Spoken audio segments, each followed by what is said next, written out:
अब बिहार न्यूज में स्वागत है आपका दोस्तों। मैं हूं फिरदौस गनी और आप देख रहे हैं केडीबी लाइव। दोस्तों आज हो चुका है 27 जून 2024। तो आज की पूरे बिहार की टॉप न्यूज लेकर आए हैं आपके लिए। वीडियो शुरू करने से पहले आपके लिए एक जरूरी सूचना है। सूचना यह है कि केडीबी लाइव का ऐप आ चुका है। आप केडीबी लाइव ऐप के माध्यम से पूरे बिहार की खबरों को देख सकते हैं। इस ऐप को इंस्टॉल करने के लिए आप प्ले स्टोर में जाइए, सर्च कीजिए केडीबी लाइव, आ जाएगा, उसको इंस्टॉल कीजिए और पूरे बिहार की खबरों को देखिए। तो चलिए चलते हैं आज की खबरों की ओर। दोस्तों बिहार के डॉक्टरों का एक अजब गजब कारनामा सामने आया है। यहाँ पर ऑपरेशन के बाद महिला के पेट में बैंडेज छोड़ दिया गया। ये बिहार के डॉक्टरों का कमाल है, जो उसको अवार्ड मिलना चाहिए इसको लेकर के। आपको बता दूं कि बिहार के सरकारी अस्पताल हमेशा चर्चा में बने रहते हैं, अपनी अच्छाई को लेकर नहीं बल्कि अपनी बुराई को लेकर के। आपको बता दें कि बिहार के एक सरकारी अस्पताल में ऑपरेशन के दौरान बड़ी लापरवाही की गई है। यहाँ पर ऑपरेशन के बाद बैंडेज पेट में छोड़ दिया गया। मामला है नालंदा जिले के सदर अस्पताल का, जहाँ पर ऑपरेशन के दौरान महिला मरीज के पेट में टेट्रा यानी कि बैंडेज छोड़ दिया गया। महिला के पति ने मंगलवार को इसकी शिकायत डीएम के जनता दरबार में की। इसे गंभीरता से लेते हुए डीएम शशांक शुभंकर ने सिविल सर्जन डॉक्टर श्यामा राय और फिर सदर अस्पताल के उपाधीक्षक अशोक कुमार को जांच का आदेश दिया है। डीएम ने 3 दिन में जांच रिपोर्ट मांगी है। उन्होंने कहा है कि दोषी को बख्शा नहीं जाएगा। आपको बता दें कि पटना के सखसोहरा थाना क्षेत्र के अंदोली गाँव निवासी रविंद्र पासवान ने डीएम को आवेदन देकर बताया कि उसकी पत्नी बेबी देवी अपने मायके सड़मेरा नालंदा की धनावा गांव में रह रही थी। 25 नवंबर 2023 की रात परसों पीड़ा होने पर उसको सड़मेरा अस्पताल में भर्ती कराया गया। अगले दिन सदर अस्पताल रेफर कर दिया गया। वहां दोपहर में महिला डॉक्टर ने ऑपरेशन किया। इसके बाद बच्चे को जन्म दिया। ऑपरेशन करने के बाद महिला के पेट में ही बैंडेज को छोड़ दिया गया। दोस्तों बिहार से एक बड़ी खबर सामने आई है। आपको बता दें कि महागठबंधन में जब तेजस्वी और नीतीश कुमार सरकार में थे, तब तेजस्वी यादव ने 826 करोड़ रुपए का 350 टेंडर जारी किया था। बीजेपी जब सरकार में आई है तो बीजेपी इन सभी टेंडरों को रद्द कर दिया है। आपको बता दें कि महागठबंधन सरकार के दौरान पीएचईडी में 826 करोड़ रुपए के 350 टेंडर रद्द कर दिए हैं। ग्रामीण जलपूर्ति स्वास्थ्य के लिए ये टेंडर हुए थे। अब नए सिरे से टेंडर आमंत्रित किए जाएंगे। पीएचईडी मंत्री नीरज कुमार बबलू ने मंगलवार को ये जानकारी दी है। उन्होंने बताया है कि विभागीय जांच के दौरान प्रक्रिया में अनियमितता पाई गई है। इसके बाद ये कार्रवाई की गई है। बचे हुए टेंडर की जांच चल रही है और गड़बड़ी करने वाले टेंडर की संख्या और बढ़ सकती है। जब विभाग ने इन टेंडर से जुड़े हुए प्रारंभिक जांच रिपोर्ट सौंप दी है ताकि गहन जांच हो सके। जो भी दोषी पाया जाएगा उसके खिलाफ सख्त कानूनी कार्रवाई की जाएगी। उन्होंने कहा है कि मुख्यमंत्री नीतीश कुमार के हर घर नल जल के संकल्प को पूरा करने के लिए जल्द ही नए सिरे से टेंडर किए जाएंगे। दोस्तों बिहार के पूर्णिया से निर्दलीय सांसद पप्पू यादव परसों संसद भवन में संसद पद की शपथ ली। साथ ही साथ नीट पेपर लीक मामले को लेकर के संसद में नारेबाजी भी की। इसके बाद एक न्यूज चैनल से बातचीत में उन्होंने कहा कि नीट पेपर मामले में डायरेक्टर जनरल सुबोध सिंह पर एफआईआर और फिर गिरफ्तारी हो। पेपर लीक मामले में तेजस्वी यादव पर लग रहे आरोप पर उन्होंने कहा कि तेजस्वी यादव पर आरोप क्यों? जब किसी का नाम लेने से किसी पर आरोप नहीं लग जाता। जब फोटो तो किसी की भी किसी के साथ हो सकती है। अगर पीए का इन्वॉल्वमेंट है तो फिर गिरफ्तारी करो, फास्ट ट्रैक कोर्ट में ट्रायल करो। वहीं पर स्पीकर बनाए जाने की बात पर उन्होंने कहा कि इस मुद्दे पर हम कांग्रेस के साथ हैं। आपको बता दूं कि इससे पहले बिहार के पूर्णिया से निर्दलीय सांसद पप्पू यादव मंगलवार को रीड नीट लिखी हुई टी शर्ट पहन करके संसद में पहुंचे और उन्होंने नीट यूजी परीक्षा दोबारा आयोजित करने की मांग की। इसी शर्ट में उन्होंने संसद की सदस्यता शपथ ली थी। शपथ के बाद परीक्षा दोबारा आयोजित करने की भी मांग की है।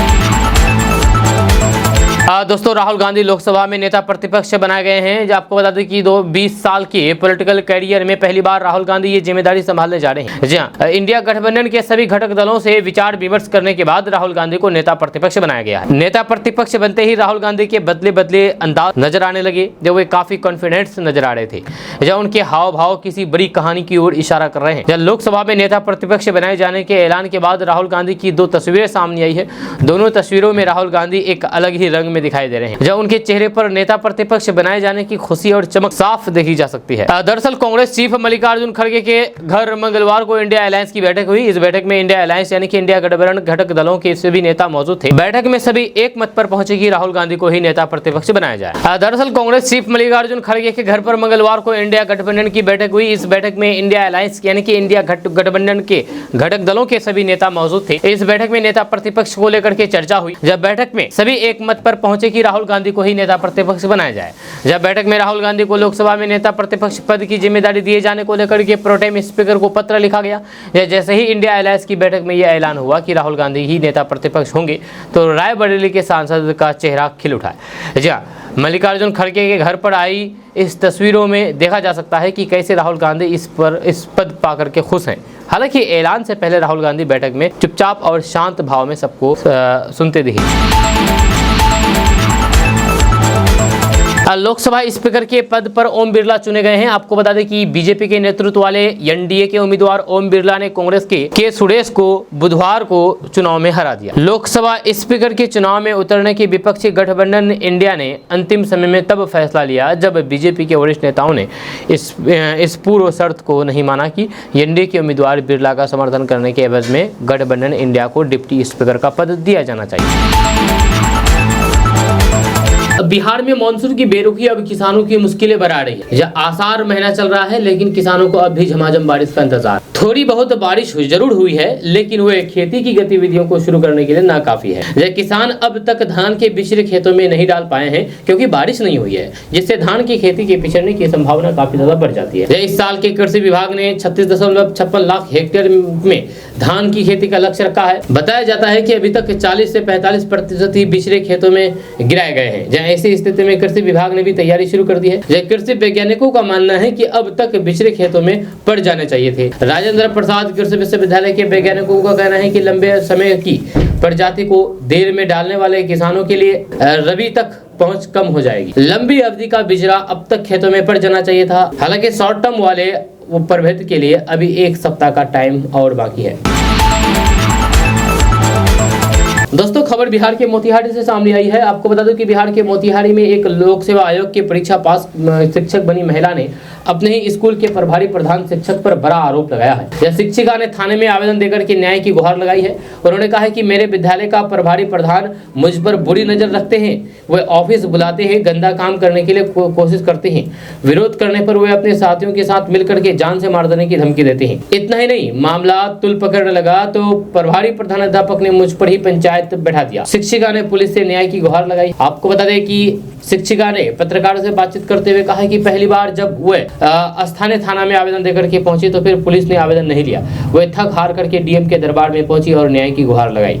इसके बाद महिला थाने में शिक्षिका ने लिखित शिकायत दर्ज कराई है। आवेदन में शिक्षिका ने बताया है कि उसे प्रभारी प्रधानाध्यापक अकेले में बुलाता है और फिर गलत काम करने की कोशिश करता है। प्रभारी हेडमास्टर पर महिला शिक्षिका ने जान से मार देने की भी धमकी देने का गंभीर आरोप लगाया है। शिक्षिका पूर्व में अपने विभाग में आवेदन दे चुकी है, जहाँ पर कोई कार्रवाई होता नहीं दिख रहा है। अब थाने में शरण ले गई है। दोस्तों, प्रशांत किशोर अक्टूबर में अपनी नई पार्टी का ऐलान करने जा रही है। आपको बता दें कि राजनीतिक रणनीतिकार प्रशांत किशोर जनसुराज अपना पार्टी बनाएगी। हालांकि यह अभियान है।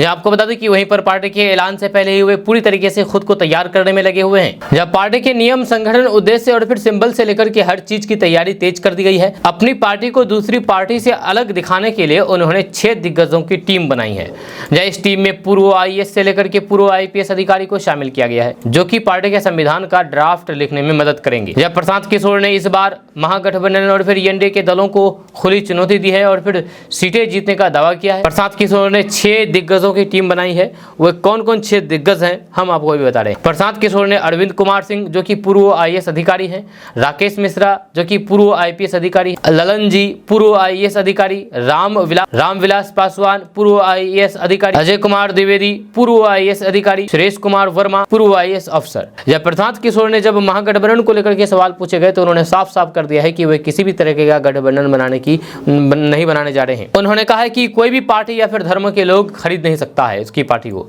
जब वे केवल बिहार के विकास के लिए काम करेंगे, वे बिहार को मजदूरों की फैक्ट्री नहीं बनने देंगे, वे बिहार के युवाओं के भविष्य के लिए काम करेंगे। दोस्तों, कांग्रेस नेता राहुल गांधी लोकसभा में नेता प्रतिपक्ष होंगे। आपको बता दें कि इंडिया गठबंधन की बैठक में यह फैसला लिया गया है। राहुल गांधी के नेता प्रतिपक्ष बनने के ऐलान से कांग्रेस और सहयोगी दलों के नेताओं की ने खुशी जाहिर की है। वहीं पर कार्यकर्ता और समर्थकों में भी उत्साह है। जब गठबंधन के इस फैसले के बाद राहुल गांधी अब लोकसभा में राहुल विपक्ष की आवाज बनेंगे। उनका कहना है कि ये देश की आवाज थी कि राहुल गांधी संसदीय दल के नेता, विपक्ष के नेता और फिर देश के प्रधानमंत्री बने। जब पप्पू यादव ने कहा है कि पिछली बार अधीर दादा यानी कि अधीर रंजन चौधरी थे, जहां उनको हिंदी और फिर अंग्रेजी में परेशानी थी। इसलिए अब हिंदी और अंग्रेजी दोनों में कोई भी परेशानी नहीं है। जो उन्होंने कहा है कि राहुल गांधी एक अंतर्राष्ट्रीय स्तर पर मान्यता प्राप्त नेता है जिस पर देश भरोसा कर सकता है, और फिर विपक्ष संविधान के साथ ही लोकतांत्रिक मूल्य और फिर नैतिकता भी सुरक्षित रह सकती है। सांसद पप्पू यादव ने कहा है कि देश को एक बड़े चेहरे की जरूरत थी, या एक मजबूत आवाज़ की ज़रूरत थी, जो कि बिना किसी जाति धर्म और फिर मजबूत के बिना किसी से द्वेष और भय के आवाज़ उठा सके। जब देश को एक चेहरा मजबूत और फिर सशक्त विपक्ष के रूप में चाहिए था, और उन्होंने कहा है कि राहुल गांधी नेता विपक्ष बनाए गए हैं, इससे बड़ी खुशी की बात और क्या हो सकती है। बिहार के सरकारी स्कूलों और आंगनबाड़ी केंद्रों से एक बड़ी खबर सामने आ रही है। आपको बता दें कि बिहार में सरकारी प्रारंभिक विद्यालयों से 17,000 आंगनबाड़ी केंद्र जोड़े गए हैं। जब शिक्षा विभाग ने सरकारी विद्यालयों से आंगनबाड़ी केंद्र को जोड़ने का कार्य पूरा करने का निर्देश जिलों को दिया है। प्राथमिक शिक्षा निदेशालय के मुताबिक नई राष्ट्रीय शिक्षा नीति के तहत विद्यालय में पूर्व प्रारंभिक शिक्षा प्रारंभ किया जाना है। निदेशालय के मुताबिक विद्यालयों के परिसर में चल रहे आंगनबाड़ी केंद्र में सशक्तिकरण के लिए आंगनबाड़ी सेविकाओं को प्रशिक्षित दिया जा चुका है। जब राज्य में 1,14,000 आंगनबाड़ी केंद्र है, इनमें तकरीबन 17,000 आंगनबाड़ी केंद्र प्रारंभिक स्कूलों में जोड़े गए हैं। 40,000 आंगनबाड़ी केंद्र ऐसे हैं जिनके पास अपना भवन है, बाकी तकरीबन 17,000 आंगनबाड़ी केंद्रों के पास अपना भवन नहीं है। इसके लिए एक कमेटी बनी है। प्रारंभिक विद्यालय के पास जगह की कमी है। ज्यादातर विद्यालयों के पास इतनी जगह नहीं है कि उसके परिसर में आंगनबाड़ी केंद्र चल सके।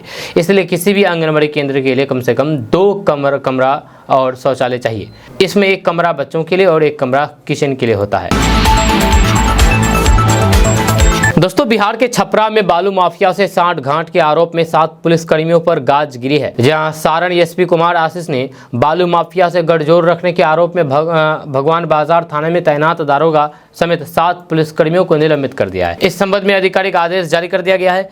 इन सभी के खिलाफ विभागीय कार्रवाई भी चलेगी। आरोप है कि ये सभी पुलिसकर्मी अवैध बालू करके बालू लदी गाड़ियों को चेक पोस्ट पार करवा रहे थे।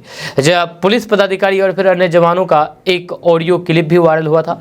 जो वायरल ऑडियो के बाद सारण एसपी कुमार आशीष मामले में जांच के आदेश दिए थे। जांच में सही पाए जाने पर भगवान बाजार थाने में एसआई अजित प्रसाद, एएसआई किरण कुमारी, सिपाही मनोज कुमार समेत कई पुलिसकर्मियों को सस्पेंड कर दिया गया। एसपी कुमार आशीष ने बताया है कि इन लोगों को नोटिस भेज करके जवाब मांगा गया था, लेकिन संतोषजनक जवाब नहीं मिलने के कारण कार्रवाई की गई है। आपको बता दें कि इसी सारण जिले में इसके पहले भी कई पुलिस पदाधिकारी और फिर जवानों पर बालू माफियाओं के सांठ-गांठ करने के मामले में कार्रवाई हो चुकी है। ये दोबारा ऐसा फिर हुआ है। अब बिहार में किसी भी पुरानी पुश्तैनी जमीन का केवल ऑनलाइन के माध्यम से निकाल सकते हैं आप। जी हां, आपको बता दें कि ताज़ा रिपोर्ट्स के मुताबिक बिहार सरकार ने आवेदक पोर्टल पर 2005 के बाद के सभी पुराने डॉक्यूमेंट्स उपलब्ध करा दिए हैं, जिसे आप ऑनलाइन के द्वारा निकाल सकते हैं। खबर के अनुसार बिहार सरकार द्वारा बहुत पहले बिल्कुल फ्री में जमीन का केवल ऑनलाइन के माध्यम से उपलब्ध कराया जाता था, लेकिन अब ऑनलाइन 600 रुपये देना होगा। इसके बाद ही आप जमीन के केवला को डाउनलोड कर सकेंगे। आपको बता दूं कि इसके लिए आपको www.bhumijankari.bihar.gov.in वेबसाइट पर जाना होगा। इस वेबसाइट पर आने के बाद लॉगिन विकल्प पर आपको क्लिक करना होगा। उसके बाद आप डॉक्यूमेंट सर्च ऑप्शन पर क्लिक करना होगा आपको, और जमीन से संबंधित जानकारी देना होगा। इसके बाद आप registration office property location circle मौजा का चयन करना होगा आपको। इसके बाद अब आपको अपनी ज़मीन से जुड़ी हुई कुछ जानकारी दर्ज करना होगा, और उसके बाद सर्च विकल्प पर क्लिक करना होगा। इसके बाद अब आप मेक पेमेंट विकल्प पर क्लिक करना होगा और ऑनलाइन के द्वारा पेमेंट कर देना होगा। उसके बाद अब आपको ऑनलाइन के द्वारा 600 रुपये भुगतान करना होगा, और अंत में फाइनल सबमिट विकल्प पर क्लिक करना होगा। उसके बाद आपके सामने जमीन का केवला आ जाएगा। दोस्तों, बिहार में बदलाव के लिए नगर विकास एवं आवास विभाग के मंत्री नितिन नवीन पूरी तरीके से एक्शन मोड में दिख रहे हैं। उन्होंने अधिकारियों के लिए टारगेट सेट कर दिया है। मंत्री नितिन नवीन ने शहरी निकायों के कार्यपालक पदाधिकारियों को कम से कम 2 घंटे फील्ड में निरीक्षण करने का टास्क दिया है। जहां मंत्री नितिन नवीन ने बीपीएससी के जरिए नवनियुक्त कार्यपालक पदाधिकारियों से कहा है कि फील्ड में जाएंगे तो फिर लोगों की समस्याएं समझ आएगी, उनका निदान भी समझ में आ जाएगा। इससे लोगों की परेशानी कम करने में मदद मिलेगी। हमें जनता की समस्या का समाधान करके बिहार में बदलाव लाना होगा। जब मंगलवार को अधिवेशन भवन में आयोजित कार्यक्रम में मंत्री नितिन नवीन ने नवनियुक्त पदाधिकारियों का उत्साह बढ़ाते हुए कहा कि बिहार में बदलाव लाने के लिए काम कीजिए। जब सभी कार्यपालक पदाधिकारियों को विभागीय कार्यालय कार्यों की जानकारी भी दी गई है। खबर बिहार के बेगूसराय से सामने आई है। बिहार के बेगूसराय में 2 जुलाई 2024 को जॉब कैंप का आयोजन किया जाएगा। ऐसे में अगर आप बेरोजगार हैं तो आप इस जॉब कैंप में जा सकते हैं। जो युवा नौकरी करना चाहते हैं वो इस जॉब कैंप में उपस्थित होकर के नौकरी प्राप्त कर सकते हैं। इसको लेकर के दिशा निर्देश भी जारी कर दिया गया है। बेगूसराय में पहली बार ड्रोन के पायलट और असिस्टेंट पायलट के लिए जॉब कैंप का आयोजन किया जा रहा है, जहाँ 18 से 30 वर्ष के युवा इस कैंप में उपस्थित हो सकते हैं। आपको बता दें कि नियोजनालय में टेक्नो ग्राउंड प्राइवेट लिमिटेड की ओर से इस जॉब कैंप में 50 युवाओं को नौकरी दी जाएगी। ये नौकरी इंटरव्यू के आधार पर होगी। युवा अपने सभी दस्तावेजों के साथ इस जॉब कैंप में आकर के नौकरी कर सकते हैं। दोस्तों, जदयू ने मंगलवार को आपातकाल के 49 साल पूरा होने पर लोकतंत्र के इस काले दिन को याद किया है। जेडीयू के राष्ट्रीय प्रवक्ता राजीव रंजन सिंह ने मंगलवार को कहा कि कांग्रेस का आपातकाल मुगलों और अंग्रेजों के राज जैसा भयावह था। परिवार की जमींदारी बचाने के लिए कांग्रेस कितने निचले स्तर तक गिर सकती है, आपातकाल उसका जीवंत उदाहरण है। राजीव रंजन ने कहा कि तकरीबन 21 महीने चले इस भयावह दौर में देश ने खौफनाक राजीव रंजन ने कहा कि तकरीबन 21 महीने चले इस भयावह दौर में देश ने खौफनाक पुलिसिया दमन को देखा। विपक्षी नेताओं समेत हजारों लोगों को जेल में ठूस दिया गया, जबरन नशबंदी करा दी गई। राजीव रंजन ने आगे कहा कि आपातकाल में बोलने की आज़ादी का खुलेआम हनन किया गया था। संविधान की आत्मा कही जाने वाली प्रस्तावना को ही बदल दिया गया था। उस भयावह दौर को याद करके आज भी लोगों की रूह कांप जाती है। उन्होंने कहा कि जिस कांग्रेस ने हर कदम पर लोकतंत्र को लहूलुहान किया है, आज उनके नेताओं द्वारा उसी संविधान को खतरे में बताना हास्यास्पद है। दोस्तों, बिहार में मौसम अब बदलाव शुरू हो चुका है। हालांकि अभी तक बिहार में मानसून पूरी तरीके से एक्टिव नहीं है, जिससे बिहार के ज्यादातर जिलों में लोग उमस भरी गर्मी और फिर लू से परेशान हैं। मंगलवार को यहां पर पटना सहित कई जिलों में हल्की बारिश तो हुई है, लेकिन इससे गर्मी से राहत नहीं मिली है। जब मौसम विभाग के अनुसार बिहार में मानसून की दस्तक हो चुकी है, मौसम विभाग ने आज बिहार के 19 जिलों में बारिश होने की संभावना जताई है। वहीं पर उमस भरी गर्मी पड़ रहे जिलों में भी आज लोग हल्की बारिश से राहत मिल सकेगी लोगों को। इस दौरान ज्यादातर जिलों का तापमान 35 डिग्री सेल्सियस के करीब बना रहेगा। आपको बता दूं कि बिहार में आज यानी कि 27 जून को अधिकतर जिलों में बारिश होने की संभावना है। जब मौसम विभाग के मुताबिक सभी जिलों में हल्की बारिश हो सकती है। यह धीरे धीरे मानसून यहां एक्टिव हो रहा है। वहीं पर आज पूर्वी चंपारण सहित सीतामढ़ी में भारी बारिश होने की संभावना है, जिससे लू और फिर उमस भरी गर्मी से लोगों को राहत मिलेगी। आपको बता दूं कि विभाग के अनुसार गोपालगंज, सुपौल, मधुबनी में भी भारी बारिश की आसार जताए गए हैं, जिसे देखते हुए विभाग ने येलो अलर्ट जारी कर दिया गया है। वहीं पर बिहार के कई जिलों में आज मौसम अच्छा रहेगा, जिससे लोगों को राहत मिलेगी। विभाग के अनुसार 19 जिलों में मेघ गर्जन, वज्रपात और तेज हवा चलेगी, जिसके लिए येलो अलर्ट जारी कर दिया गया है। इसके साथ ही कुछ इलाकों में हल्की बारिश पड़ने की भी उम्मीद जताई गई है। दोस्तों, बिहार सरकार का ई शिक्षा कोष ऐप लागू होते ही फेल हो गया है। जैसे शिक्षा विभाग के नए अपर मुख्य सचिव डॉक्टर एस सिद्धार्थ ने बड़े शिद्दत से एप्लीकेशन को शुरू किया था, जो तकनीकी खामियों की वजह से कामयाब होता हुआ नहीं दिख रहा है। शिक्षकों को ऑफलाइन मोड में ही उपस्थिति दर्ज करानी पड़ रही है। जो ऐप में सबसे ज्यादा परेशानी है कि स्कूल का लोकेशन शो नहीं कर रहा है, या शिक्षकों का डेटाबेस भी नहीं दिख रहा है। ऐप ओपन नहीं होना भी एक बड़ी समस्या है। टैब या मोबाइल में ऐप खुलने में टाइम आउट हो रहा है। इंटरनेट पोर्ट शो जैसी दिक्कतें आ रही है। जहां ऑनलाइन हाजिरी बनाने में परेशानी के बाद ऑफलाइन मोड को जारी रखा गया है। अगले 3 महीने तक उपस्थिति पंजी पर हाजिरी बनती रहेगी। हालांकि ऑफलाइन उपस्थिति प्रतिदिन दर्ज करना अनिवार्य है। दोस्तों, 25 जून 1975 को देश में आपातकाल लागू हुआ था। आपातकाल के लागू होने के दिन पर एक तरफ जहां बीजेपी काला दिवस मना रही है, वहीं केंद्रीय मंत्री जीतन राम मांझी ने आपातकाल के लिए कांग्रेस को माफी मांगने की नसीहत दे दी है। जीतन राम मांझी ने आपातकाल पर सवाल खड़ा करते हुए कहा कि आपातकाल के दौरान हुए जुल्मों सितम के लिए कांग्रेसियों को माफी मांगनी चाहिए। इधर कांग्रेस ने पलटवार करते हुए कहा कि 10 सालों के कार्यकाल का जब हम एनालिसिस करेंगे तो सीधे सीधे ये पता चलेगा कि देश में अघोषित इमरजेंसी है, अघोषित आपातकाल है। जब वहीं पर बीजेपी प्रवक्ता नीरज कुमार ने कहा है कि आपातकाल का ये दिन काले दिन के रूप में जाना जाता है। जब कोर्ट हो या फिर जज, सभी के अधिकार को तत्कालीन प्रधानमंत्री इंदिरा गांधी ने छीन लिया था। जहां आम जन के मौलिक अधिकार को उन्होंने समाप्त करने का काम किया था। इसके लिए कांग्रेस को आज देश से माफी मांगनी चाहिए। लोकतंत्र और संविधान की हत्या आज के ही दिन की गई थी। आज यही लोग कह रहे हैं कि हम लोग संविधान की हत्या कर रहे हैं। जब उस वक्त कोई भी पत्रकार, नेता प्रतिपक्ष का बयान छाप नहीं सकता था। जब इस तरीके का अंकुश आपने मीडिया, कोर्ट और आम जन सब के ऊपर लगा दिया था, इसलिए आपको माफी मांगनी चाहिए। दोस्तों, मद्य निषेध के पकड़े गए 103 वाहन जल्द नीलाम हो सकते हैं। आपको बता दें कि ये मामला किशनगंज का है। जी हाँ, किशनगंज से ये मामला सामने आया है। यहाँ पर किशनगंज जिलाधिकारी तुषार सिंगला के द्वारा उनके कार्यालय वेशम में उत्पाद एवं मद्य निषेध विभाग द्वारा की जा रही कार्यों की समीक्षा किया गया। जहाँ जिलाधिकारी द्वारा बताया गया है कि किशनगंज जिले का अंतर्राज्यीय एवं अंतर्राष्ट्रीय सीमा से सटे होने के कारण मादक पदार्थ के अवैध आवागमन की रोकथाम के लिए अति सक्रिय बरतने की आवश्यकता है। यह इसके लिए जरूरी है कि परिवहन विभाग एवं मद्य निषेध विभाग आपसी सामंजस्य के साथ कार्य करें। उन्होंने निर्देश दिया है कि जितने भी चेक पोस्ट हैं उस पर ऑनलाइन सघन जाँच करने की कार्रवाई जारी रखी जाए। अधीक्षक मद्य निर्देश को निर्देशित किया गया है कि जिला अंतर्गत सारे चेक पोस्ट के कर्मचारियों एवं पदाधिकारियों की सूची बनाएं और फिर उसे सभी चेक पोस्ट के साथ साझा करें। खबर किशनगंज से सामने आई है। आपको बता दूं कि किशनगंज में चांदनी चौक का नाम बदल करके रहमानी नगर रख दिया गया है, जिससे लोग गुस्साए हुए हैं। जी हाँ, किशनगंज के फरिंगोला वार्ड संख्या 9 चांदनी चौक का नगर परिषद ने नाम बदल दिया है। इस जगह का नाम रहमानी नगर रखा गया है। इसकी सूचना बोर्ड लगा दी गई है। जहां स्थानीय लोगों ने बताया है कि सालों से इस जगह का नाम चांदनी चौक रहा है। बगल में जामा मस्जिद फरिंगोला है, लेकिन नगर परिषद किशनगंज ने इसका नाम रहमानी नगर का रास्ता रख दिया गया है।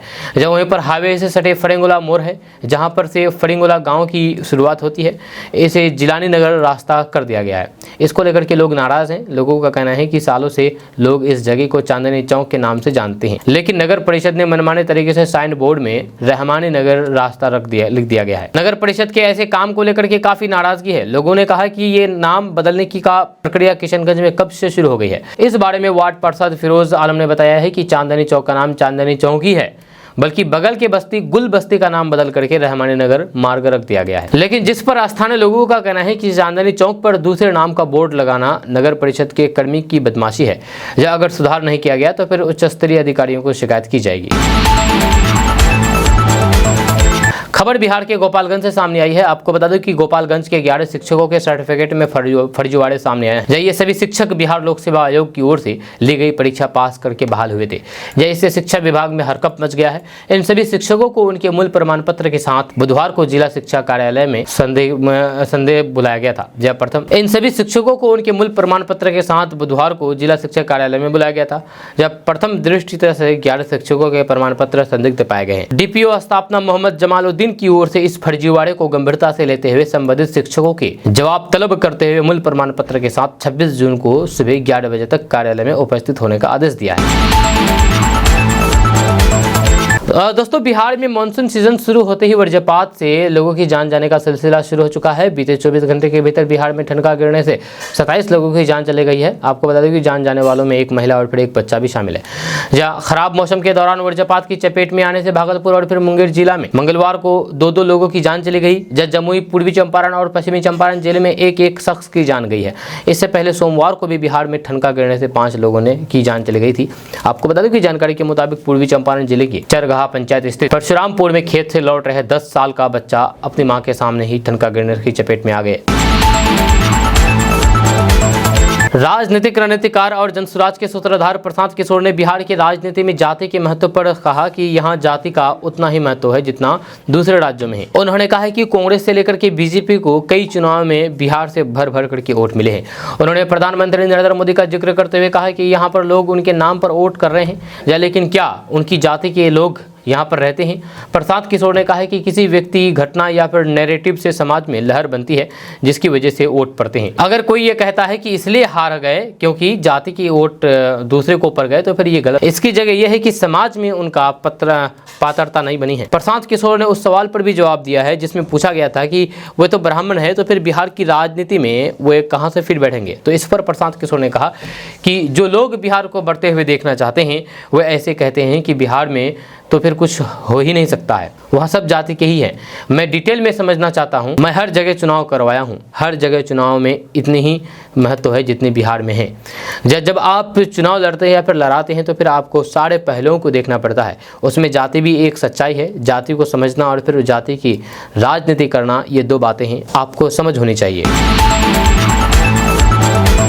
बीजेपी सांसद ओम बिरला को 18वीं लोकसभा का स्पीकर चुन लिया गया है। ओम बिरला लगातार दूसरी बार लोकसभा स्पीकर बने हैं।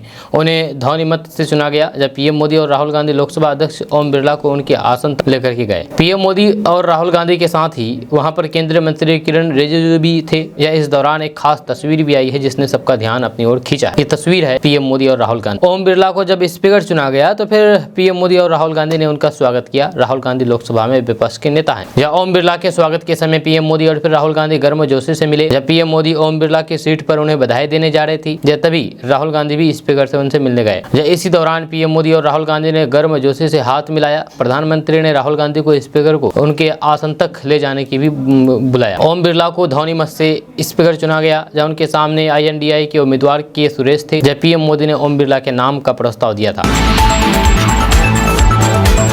दोस्तों, नगीना सीट से सांसद चुने गए आजाद समाज पार्टी के अध्यक्ष चंद्रशेखर आजाद मंगलवार को संसद में शपथ ग्रहण किए। चंद्रशेखर आजाद ने शपथ ग्रहण करने के बाद जय भीम जय संविधान का नारा लगाया। हालांकि शपथ लेने के बाद जब वो प्रोटेम स्पीकर से हाथ मिलाने के लिए आगे बढ़े तो फिर किसी सांसद द्वारा की गई टिप्पणी का भी उन्होंने खरा सा जवाब दिया है। जब वो शपथ लेने के बाद पुस्तिका पर हस्ताक्षर करने के लिए जा रहे थे तो फिर अखिलेश यादव ने बाकायदा उन्हें बधाई दी और उन्हें भी उनसे सहर्ष जाकर के मिले। चंद्रशेखर आजाद नीले रंग का जोधपुरी सूट पहने हुए और फिर गमछा ओढ़े हुए शपथ लेने के लिए पहुंचे थे। वे भारत का संविधान हाथ में लेकर के प्रोटेम स्पीकर की चेयर तक भी पहुंचे थे। जब फिर उन्हें शपथ लेना शुरू किया, फिर वे हाथ में संविधान लेकर के शपथ लेना शुरू कर दिया।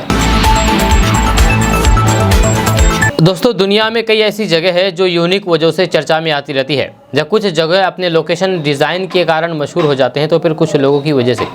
दरअसल कई जगहों के बारे में लोगों के बीच ऐसी बातें फैल जाती है कि उन्हें सुन करके दूसरे भी वहां पहुंचने लगते हैं। ऐसा ही एक जगह बिहार के बिहार शरीफ में है जैसे मोहब्बत की गली के नाम से जाना जाता है। जहाँ ये एक ऐसी गली है जिससे गुजरने वालों को मोहब्बत हो जाती है। बिहार शरीफ की इस गली का एक वीडियो सोशल मीडिया पर तेजी के साथ वायरल हो रहा है। उसमें दी गई जानकारी के मुताबिक अगर इस गली की एक तरफ से लड़का और दूसरी तरफ से लड़की आ जाए तो दोनों आपस में टकरा जाते हैं और दोनों को उससे प्यार हो जाता है। इस कारण इस गली को मोहब्बत वाली गली कहा जाने लगा है। बताया जाता है कि कई कुंवारे सिर्फ इस उम्मीद में इस गली के एक छोर पर खड़े रहते हैं कि शायद इस गली के जादू की वजह से वे रिलेशन में आ जाएं। दरअसल बात यह है कि सोशल मीडिया पर एक मोहब्बत वाली गली का वीडियो शेयर किया गया है। इस वीडियो में जो जानकारियां दी गई है उसे सुनकर के कई लोग गली की तलाश में जुट गए हैं। कमेंट में कई लोग इसके लोकेशन की डिमांड भी कर डाली है, लेकिन वीडियो की बात सुनने के चक्कर में वे इसका कैप्शन पढ़ना भी भूल गए। कैप्शन में साफ लिखा था कि इसे सिर्फ मनोरंजन के लिए बनाया गया है। असल में इस गली में ऐसा कुछ भी नहीं होता है। बिहार में स्कूल टीचरों की नाराजगी कम नहीं हो रही है। आपको बता दें कि के पाठक के जाने के बाद अब नए अपर मुख्य सचिव सिद्धार्थ का भी शिक्षकों ने विरोध करना शुरू कर दिया है। इस बार शिक्षकों की नाराजगी ऑनलाइन अटेंडेंस को लेकर के है। जब बिहार शिक्षा विभाग की तरफ से सभी सरकारी टीचरों को 25 जून से ऑनलाइन अटेंडेंस बनाने का निर्देश दिया गया, लेकिन सुबह जब शिक्षकों ने पोर्टल खोला तो फिर किसी का ID पासवर्ड इनवैलिड बता रहा था तो फिर किसी के मोबाइल पर पोर्टल नहीं खोल रहा था। सर्वर काम नहीं करने के कारण बड़ी संख्या में शिक्षक ऑनलाइन अटेंडेंस नहीं बना पाए। शिक्षकों का कहना है कि अभी इसमें कई तकनीकी खामियां हैं। इसको अनिवार्य बनाने से पहले कुछ दिन वैकल्पिक रखा जाए। शिक्षकों ने बताया है कि उन्होंने विभाग के निर्देश अनुसार ई-शिक्षा कोष ऐप मोबाइल में डाउनलोड कर लिया है। जब विभाग से मिले यूजर ID पासवर्ड डाला है। लॉगिन करने के बाद मार्क अटेंडेंट का ऑप्शन आ रहा है जिस पर लोकेशन बताया गया है और इस लोकेशन पर अपने विद्यालय एवं फोटो के साथ बिल्कुल नहीं दिखता है। लेकिन जब पोर्टल खोला जाए तो उनके विद्यालय का लोकेशन गलत बता रहा था। इस वजह से अधिकतर शिक्षकों ने ऑनलाइन अटेंडेंस नहीं बना पाया। विभाग को इसकी जानकारी दे दी गई है। जब ऑनलाइन अटेंडेंस को लेकर के शिक्षक संघ के साथ साथ राज्य भर के शिक्षकों में काफी ज्यादा नाराजगी देखी जा रही है। इन लोगों का कहना है कि शिक्षकों को बगैर टैब या फिर एंड्रॉइड फोन उपलब्ध कराए ही ई-शिक्षा कोष पर ऑनलाइन उपस्थिति दर्ज कराने की अनिवार्यता लागू करना बिल्कुल भी गलत है। दोस्तों, मंगलवार को शपथ ग्रहण समारोह में AIMIM प्रमुख असदुद्दीन ओवैसी ने शपथ के अंत में जय फिलिस्तीन कहा। वहीं पर असदुद्दीन ओवैसी के द्वारा इस्तेमाल किए गए शब्दों पर राजद ने अपनी प्रतिक्रिया दी है। RJD नेता RJD प्रवक्ता मृत्युंजय तिवारी ने कहा कि ओवैसी साहब की राजनीति जो है वो इसी तरह विवादों में रहती है। उनका बयान नफरत भरा रहता है जैसे कि भाजपा का। ये दोनों एक दूसरे के पूरक है। भाजपा के सांसद ने शपथ के दौरान हिंदू राष्ट्र, वहीं पर ओवैसी भरी संसद में जय फिलिस्तीन का नारा लगा रहे हैं। आखिर हो क्या रहा? अगर इस तरीके की भाषा और फिर बात बोलने का चलन हो जाएगा तो तो फिर दूसरी सबसे बड़ी। इसलिए सत्ता में बैठे लोगों को सुधारना चाहिए, सबसे पहले अपना आचरण सही करना चाहिए और फिर ऐसे लोगों पर कार्रवाई करनी चाहिए। जहाँ अपराधी मस्त, उनके सामने पुलिस प्रशासन सरकार। बिहार में बढ़ते अपराध पर राजद नेता ने कहा कि लगातार तेजस्वी यादव जी कहते हैं कि अपराधियों का मनोबल बढ़ा हुआ है, अपराध की गंगा में बिहार डूबा हुआ है, लेकिन सत्ता में बैठे हुए लोग मुंह नहीं खोलते हैं। अगर उनको मच्छर भी काटता है तो 2005 के पहले की बात करते हैं, जहां हम उनको खुली चुनौती देते हैं कि हम 2005 के पहले का डेटा देते हैं और अपना डेटा दीजिए। तेजस्वी यादव जी सरकार को आईना दिखा रहे हैं। अब बिहार में आपराधिक राज कायम हो गया है। अगर आप एक किसान हैं तो आपके लिए बड़ी खबर है, क्योंकि नारियल की खेती पर भी सरकार आपको पैसे देगी, जब बम्पर सब्सिडी देती है। जब बिहार में नारियल की खेती को बढ़ावा देने के लिए सरकार अनुदान दे रही है। नारियल पौधा वितरण योजना में किसानों को इकाई लागत 50 रुपए प्रति पौधा पर 75% की सब्सिडी मिलेगी, यानी कि प्रति पौधे केवल 21 रुपए 25 पैसे देने होंगे। बिहार की कृषि विभाग ने 38 जिलों के किसानों के लिए नारियल के पेड़ पर 2024-25 के लिए सब्सिडी देने का निर्णय लिया है। किसानों को प्रति पौधा 50 रुपए की इकाई लागत पर 75% सब्सिडी मिलेगी, जिससे उन्हें एक पौधे के लिए केवल 21 रुपए 25 पैसे का भुगतान करना होगा। यह सब्सिडी सहायक निदेशक उद्यान के माध्यम से उपलब्ध कराए जाएंगे। नारियल विकास बोर्ड किसानों को सहायक निदेशक उद्यान के माध्यम से नारियल के पौधे उपलब्ध कराया जाएगा। जब किसानों को न्यूनतम 5 और फिर अधिकतम 712 पौधे प्रति हेक्टेयर 178 रुपए 78 पौधे की दर पर सब्सिडी मिलेगी। किसानों को बिहार सरकार की नारियल पौधा वितरण योजना का लाभ लेने के लिए horticulture.bihar.gov.in पर जाना होगा। इससे यहाँ से आप इसका लाभ ले सकते हैं। दोस्तों, ओम बिरला को लोकसभा का स्पीकर चुने जाने पर बिहार की पूर्णिया लोकसभा सीट से निर्दलीय जीते पप्पू यादव ने उन्हें बधाई दी है। आपको बता दें कि सदन में ओम बिरला को बधाई देते हुए पप्पू यादव ने कहा कि हृदय की गहराइयों से मैं आपको बधाई देता हूं। मैं सिर्फ एक ही लाइन में कहूंगा कि मैं इस देश को के करोड़ों विचार के उस संरक्षण वाले हर समाज वर्ग और फिर समूह व्यवस्था का स्वतंत्र आवाज हूँ। मैं हमेशा अपेक्षा रखूंगा कि बिहार के साथ साथ संविधान और फिर स्वतंत्र आवाज को आप संरक्षण देंगे। पप्पू यादव ने आगे कहा कि मैं सिर्फ एक लाइन कहूंगा कि मैं इस देश का निर्भीक, स्वतंत्र और फिर बिना भय में जीने वाला व्यक्ति हूं। मजबूत नेता के रूप में स्वतंत्र, निष्पक्ष और फिर सच्चाई के रास्ते पर इंडिया गठबंधन के विपक्ष के मजबूत नेता राहुल गांधी और सभी एनडीए घटक दलों के नेताओं के भीतर इस देश के विपक्ष की आवाज सिर्फ उसकी लोकतांत्रिक मूल्यों की रक्षा के लिए। जब आप नैतिकता के मूल्यों के सर्वश्रेष्ठ कुर्सी पर विराजमान, हमें उम्मीद है कि नैतिकता का मूल्यों का हनन नहीं होगा। आप सर्वश्रेष्ठ इस देश की संविधान की रक्षा करेंगे, हम सबको भी संरक्षण देंगे।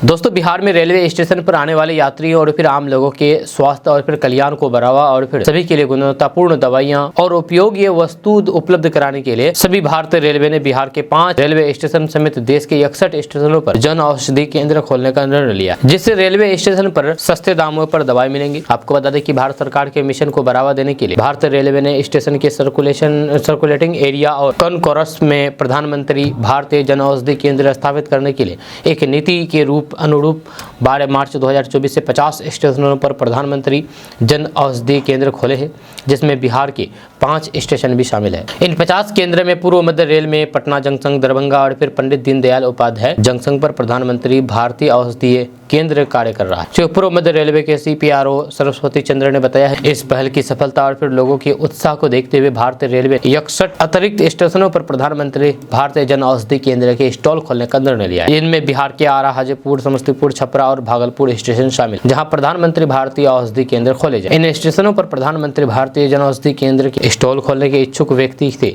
निविदा आमंत्रित किए जा चुके हैं। दोस्तों, बिहार में एक बार फिर से कोसी और बागमती नदी का जलस्तर बढ़ने लगा है। आपको बता दूं कि बिहार के खगड़िया जिले 3 दिनों के बाद एक बार फिर से कोसी और बागमती नदी आंख दिखाने लगी है। दरअसल इससे पहले दोनों नदियों की रफ्तार में कमी आई थी। जब 23 से 25 जून तक कोसी और बागमती नदी में जलस्तर की प्रवृत्ति घटने लगी थी, जब परंतु 26 जून से दोनों नदी एक बार फिर से अपने रफ्तार पकड़ने लगी है। समस्तीपुर बाढ़ नियंत्रण कक्ष की रिपोर्ट्स के अनुसार दोनों नदी की प्रवृत्ति बढ़ने की दिखाई दे रहे हैं। 26 जून को सुबह 12 बजे कोसी बराज से पानी का डिस्चार्ज 1,41,170 क्यूसेक रहा। दूसरी ओर नेपाल स्थित कोसी के जलग्रहण क्षेत्र में 25 जून को मूसलाधार बारिश या नेपाल के सुनसरी जिला में 124 मिलीमीटर बारिश हुई। इसको देखते हुए खगड़िया बाढ़ नियंत्रण विभाग अलर्ट मोड में है। नेपाल में हुई मूसलाधार बारिश के बाद खगड़िया स्थित कोसी के जलस्तर में और अधिक वृद्धि होगी। दोस्तों लोकसभा चुनाव के बाद अब तमाम राजनीतिक दलों ने बिहार विधानसभा चुनाव को लेकर के तैयारियां शुरू कर दी है। इसी कड़ी में जन सुराज के पार्टी के संस्थापक प्रशांत किशोर ने भी बिहार के दौरे पर हैं और फिर न सिर्फ राजनीतिक दल बनाने की तैयारी में है बल्कि पूरी ताकत से चुनाव लड़ने की बात कहते हैं और बड़े बड़े दावे भी कर रहे हैं। लेकिन इसी बीच उनके एक दावे ने सियासी हलचल पैदा कर दी है जो बेहद दिलचस्प है। प्रशांत किशोर ने दावा करते हुए कहा है कि बिहार में विधानसभा चुनाव होने तो दीजिए, बड़े बड़े नेताओं के नाक में दम ना कर दें तो फिर कहिएगा। जो बड़े बड़े लोगों के नाक में दम कर दें उसे प्रशांत किशोर कहते हैं। जाहिर है प्रशांत किशोर बड़ा दावा कर रहे हैं और फिर पूरी ताकत लगा रहे हैं जब बिहार विधानसभा चुनाव को लेकर के, और फिर इसी कड़ी में जनसुराज बिहार विधानसभा चुनाव को लेकर के पूरी ताकत लगा रहे हैं और इस बार चुनाव भी लड़ेंगे। दोस्तों लोक जनशक्ति पार्टी रामविलास के प्रमुख चिराग पासवान ने नई सरकार बनने के बाद लोकसभा में बुधवार को अपना पहला संबोधन दिया। जब इस दौरान उन्होंने डिप्टी स्पीकर के मुद्दे पर हवा भी दे दी। जब विपक्ष को आड़े हाथों में लिया, उन्होंने अपने संबोधन से विपक्ष को पूरी तरीके से धो डाला। जब अपने संबोधन की शुरुआत में चिराग पासवान ने पहले लोकसभा स्पीकर ओम बिरला को बधाई दी। जब उन्होंने कहा कि 17वीं लोकसभा में आपने नए सांसदों और फिर महिलाओं को प्रोत्साहित किया है। उन्होंने आगे कहा कि उन्हें हर तरह से अपनी बात रखने का मौका दिया है। इस बार मेरी पार्टी लोजपा रामविलास में भी महिलाओं और फिर युवाओं की तादाद, जो उम्मीद है कि आप इन्हें ऐसे ही मौका देंगे। चारों को सदन में रखने का मौका दिया। आपने पिछले 5 सालों में जो फैसले लिए उसमें संविधान और फिर उनकी मर्यादा का खास ध्यान रखा गया। जब वहीं पर विपक्ष पर निशाना साधते हुए चिराग पासवान ने कहा कि विपक्ष की तरफ से कई बातें कही जाती है। एक बात हमेशा ध्यान रखना चाहिए कि जब एक उंगली आप दूसरी तरफ उठाते हैं तो फिर बाकी उंगलियां आपके तरफ भी उठती है। चिराग पासवान ने कहा कि जब आप स्पीकर और फिर डिप्टी स्पीकर पद की बात करते हैं तो फिर यह ध्यान रखना चाहिए कि ऐसे कई राज्य हैं जहां पर आपकी सरकार है, वहां स्पीकर और डिप्टी स्पीकर दोनों आपके हैं। आपको बता दें कि चिराग पासवान इसी साल हुए लोकसभा चुनाव में हाजीपुर लोकसभा सीट से जीत करके पहुंचे थे, जहां उनकी लोक जनशक्ति पार्टी रामविलास चुनावी मैदान में एनडीए के साथ मिलकर के लड़ी थी।